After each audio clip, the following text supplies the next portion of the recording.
Hi, and welcome to Spending Time with Aunt Jess. I'm Aunt Jess, mother to Jeremiah, aunt to Cash, Jade, Isaac, Cruz, Jackson, Ellis, Emma, Lewis, Cove, Oliver, and so many more. Thanks for joining me today. Today we are going to read book 4 of our Advent calendar. Let's see what it is. Oh, it's right here on the front. Book number 4 is The Emperor and the Nightingale.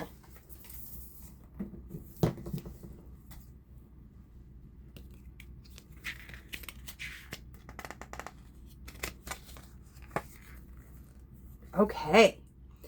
The Emperor of China was very proud of his summer palace. The pillars were made of porcelain. The roof gleamed with gold. The palace garden bloomed with rare flowers. Tiny bells tinkled in the breeze. One day the emperor was reading about his palace. He read, "The palace boasts many wonders." The emperor smiled. "But most wonderful of all is the song of the nightingale." "What?" snapped the emperor. "I've never heard of this nightingale. Bring it here at once." Unfortunately, none of his ministers or servants had heard of the nightingale either. They combed distant meadows. Moo, ribbit, ribbit. They startled frogs out of ponds. At last, the trees at the very edge of the garden, they heard a soft, sweet sound. It was a little brown bird. "Are you the nightingale?" they asked. "The emperor wants you to sing for him." "My song sounds best among the trees," said the nightingale. But she flew to the palace and sang her sweet, soft song. The emperor loved it so much, he begged her to stay and sing for him every day. The emperor gave the nightingale a fancy golden cage and fine silk ribbons. "You shall have the best of everything," he said. He invited musicians to play alongside her and scholars to write about her. A while later, on the emperor's birthday, a gift arrived. It was a clockwork nightingale, glittering with gold and jewels. If you turned a key on its side, it played a stiff clockwork tune. "How beautiful!" exclaimed the emperor. Dazzled, he had eyes for nothing else.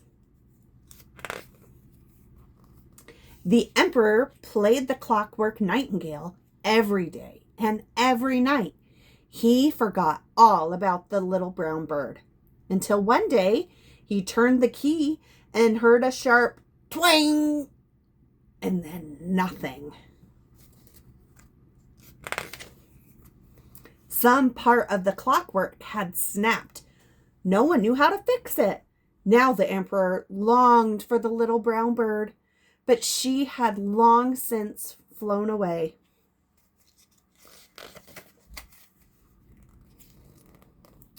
The servants searched high and low.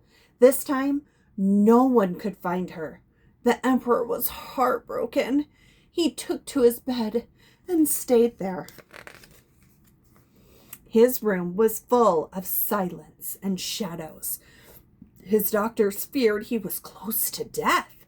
But then a sweet, soft song drifted through the open window, and the darkness lifted. The little brown bird had come back, and the emperor began to get better. "You are a true friend," he told her. "Please stay with me, like before." "Not in a cage," replied the bird, "but I will make my nest in your garden and visit you often." And she did. The end. Thank you for joining me for The Emperor and the Nightingale. I hope you enjoyed today's book, and tomorrow we will find what book 5 is. Thanks for spending time with me. We'll see you later. Bye.